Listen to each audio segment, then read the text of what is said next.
आज आपण बनवणार आहोत गंगाफळची भाजी। त्याला तुम्ही लाल भोपळा म्हणू शकता।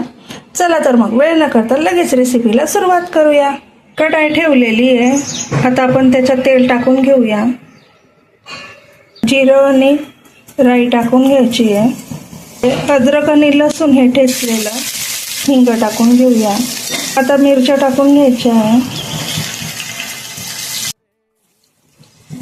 मिरच्या आपल्या छान फ्राय होऊ द्यायच्या आपल्याला।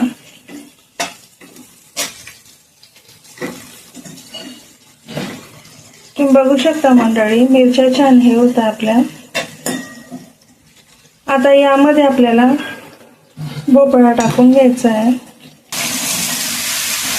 हळद टाकून घेऊया। चवीप्रमाणे मीठ टाकायचं आपल्याला। ताट ठेवायचं आहे आणि 5 मिनिट आपल्याला होऊ द्यायची आहे। आपण बघूया आता भाजी तयार आहे का आपली। तुम्ही बघू शकता भाजी आपली छान शिजली आहे।